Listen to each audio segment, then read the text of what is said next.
Jason was living the dream. At just 35 years old, he was earning $25,000 a month as a senior executive in Singapore. A luxurious condo in town, a sleek BMW, Michelin-starred dinners, you name it, Jason had it. To everyone around him, he was a success story. But fast forward 10 years, Jason was 45 and facing a harsh reality. Despite earning $3 million over the last decade, he had barely any savings. How is that even possible? More importantly, how can you avoid the same fate? Stay with me till the end, because I'll share how high-income earners turned things around and built true financial freedom. Plus, if you find value in this video, don't forget to like, subscribe, and share so we can help more Singaporeans take control of their finances. Chapter 1. The Poor Rich Man's Problem. Jason's story isn't just a cautionary tale, it's reality for many high-income earners in Singapore. He was earning $25,000 a month and believed that meant financial freedom. But in truth, poor money habits turned his income into a golden cage. Every pay raise became a green light for Jason to upgrade. He traded his cozy HDB for a $2 million private condo, not realizing the monthly mortgage would take up nearly half his income. He swapped his reliable Japanese car for a luxury BMW, adding $3,000 a month in expenses. Every year, he spent thousands on extravagant holidays, flying first class and staying in five-star resorts. Jason justified it all with, "I earn enough to afford this." But what he didn't realize was that every upgrade came with bigger financial commitments and left less for savings or investments. Jason's wake-up call came when his company restructured, and he suddenly found himself out of a job. With no savings, a massive mortgage, and high fixed expenses, Jason faced the harsh reality. High income doesn't equal financial stability. Even if you're earning six figures, you can still live paycheck to paycheck if your spending keeps pace with or exceeds your earnings. Chapter 2. Avoiding Housing Traps. In Singapore, upgrading from an HDB flat to a private property is often seen as a sign of making it. But is it always the smart choice? Let's take the example of Darren, a 38-year-old IT manager earning $24,000 per month. Darren believed that moving from his 5-room HDB flat to a private condo would elevate his status and lifestyle. He bought a $2.5 million private property, thinking it was an investment. But here's what he didn't anticipate. His mortgage now took up $7,000 monthly, compared to the $2,500 he was paying for his HDB flat. Add on maintenance fees of $400 a month and higher property taxes. His new condo was 1,100 square feet, smaller than his HDB flat. He traded practicality for prestige.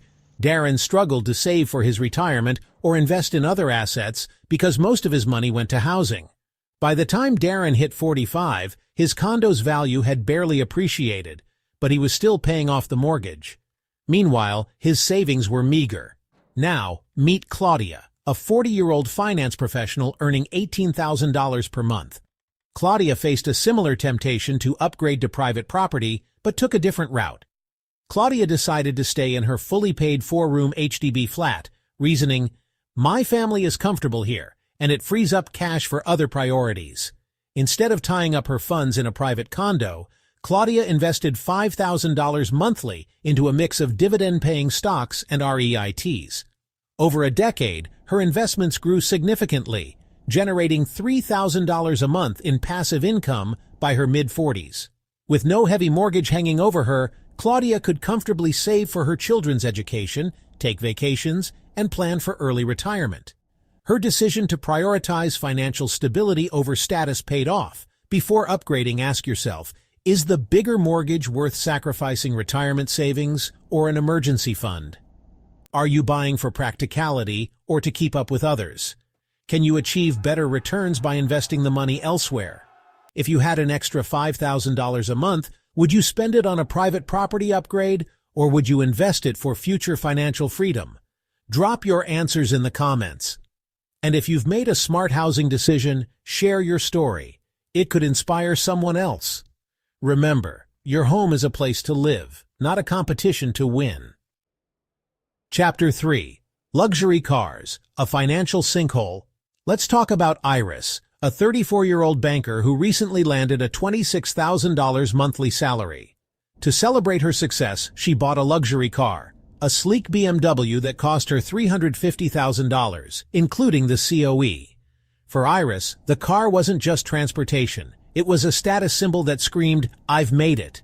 But within 3 years, Iris began to feel the financial pinch.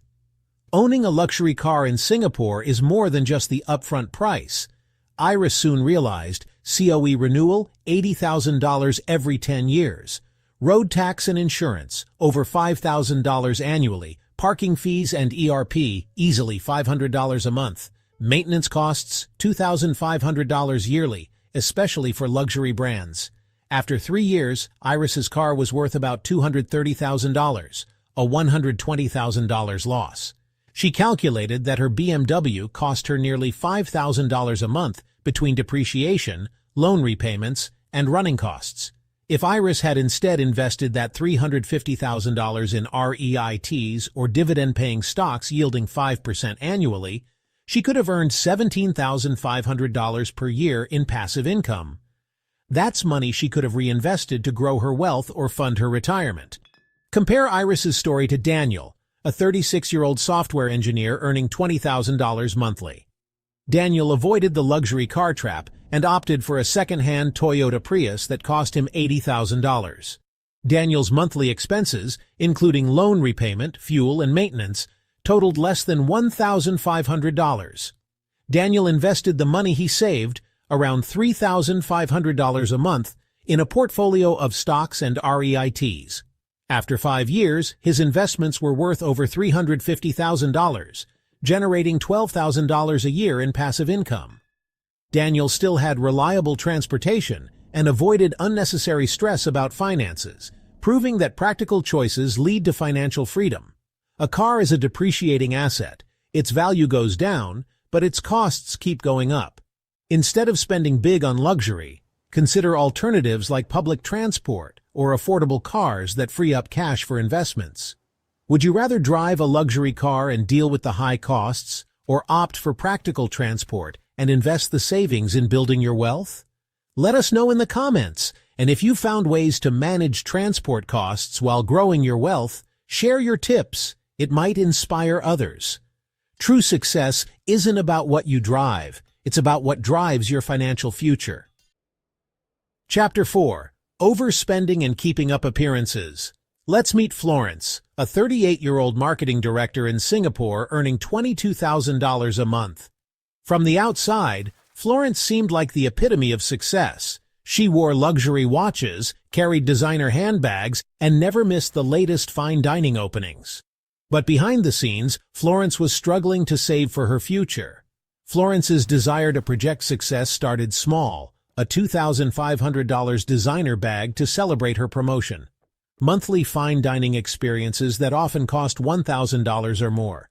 Impulse buys on gadgets, clothes, and the latest trends. Each expense felt justified in the moment, but over the years, these small indulgences added up to tens of thousands annually. Worse, Florence admitted she was trying to keep up with her peers who flaunted similar lifestyles.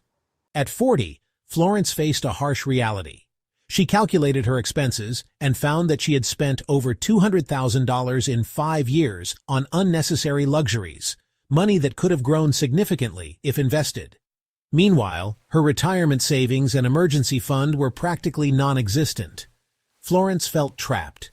She had spent so much to look successful that she was now cash poor, unable to pursue bigger goals like buying a second property or planning an early retirement. Now meet Adam, a 42-year-old engineer earning a similar salary. Unlike Florence, Adam avoided overspending by distinguishing needs from wants and ignoring the urge to compete with others. Adam drove a practical, second-hand car, even when peers upgraded to luxury brands. Instead of luxury brands, he opted for durable, mid-range alternatives for his wardrobe. Most importantly, he invested the savings from avoiding luxury splurges into dividend-paying REITs and index funds. 5 years later, Adam's investments were generating $30,000 annually in passive income, enough to cover significant living expenses. He still enjoyed occasional splurges, but ensured they aligned with his long-term goals, track your expenses. Florence wished she'd started budgeting earlier to see where her money was going. Shift your mindset.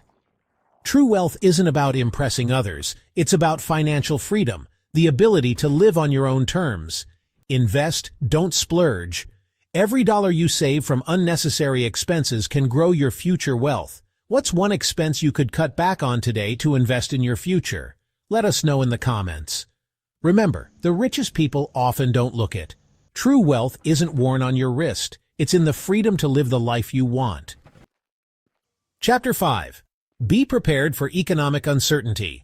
Meet Eric, a 43-year-old senior manager at a global tech firm in Singapore. With a $28,000 monthly paycheck, Eric lived a life many would envy. A high-end condo, vacations in Europe, and expensive hobbies like yachting. But in his third year at the company, everything changed. When Eric's company announced a major restructuring, his role was one of the first to be eliminated. Overnight, his steady stream of income vanished. With no emergency savings and monthly expenses exceeding $20,000, Eric found himself in financial distress. His mortgage payments were due, leaving him scrambling to downsize his lifestyle. Without a backup plan, he dipped into his retirement fund, eroding years of savings. His stress skyrocketed as job hunting became tougher in a competitive market. Now let's compare Eric's story to Cecilia's. Cecilia, a 41-year-old marketing director earning a similar income, also faced retrenchment when her firm downsized. But her financial story played out very differently. Cecilia had 6 months' worth of living expenses saved in a high-interest savings account. This gave her the breathing room to handle her bills while she searched for a new job. Cecilia had diversified her income with investments in REITs and stocks that generated $15,000 annually in dividends. She also monetized her hobby, freelancing as a graphic designer. Cecilia had resisted lifestyle inflation. She lived in an HDB flat and drove a practical car, keeping her expenses well below her income. Because of her proactive planning, Cecilia didn't just survive the economic uncertainty, she thrived. Within 6 months, she found a new role and retained her financial stability. Rainy Day Fund. Aim to save at least 6 months' worth of expenses. Diversify income. Start small. Whether it's a side hustle, dividends, or rental income, every bit helps. Live below your means. Even in good times, keep your lifestyle sustainable to prepare for the unexpected. What's one step you can take today to prepare for financial uncertainty? Share your thoughts in the comments. We'd love to hear your strategies. Remember, a high income may not last forever, but financial resilience can carry you through any storm. Conclusion. Today we've learned some key lessons. High income doesn't guarantee financial security. Living paycheck to paycheck can happen at any salary level. Avoid housing and car traps. Choose practicality and long-term value over status symbols. Don't overspend to keep up appearances. True wealth is about freedom, not flaunting it. Be ready for economic uncertainty. Diversify your income and build a safety net to weather life's surprises. These aren't just financial lessons, they're life lessons. By living within your means, focusing on your priorities, and planning for the future, you're not just securing your finances, you're creating peace of mind. Here's your next step. Take a moment to evaluate your lifestyle. Are your spending habits aligned with your long-term goals? Start small, track your expenses, set a budget, and prioritize saving. Remember, the ultimate measure of success isn't how much you earn or own, it's how well you've prepared for tomorrow. If you found this video helpful, don't forget to like, subscribe, and share it with someone who might need a financial wake-up call. Let's inspire more people to take control of their wealth and live smarter, not harder. And don't forget to answer our question, if your income stopped tomorrow, how long could you sustain your lifestyle? Drop your thoughts in the comments below. We'd love to hear from you.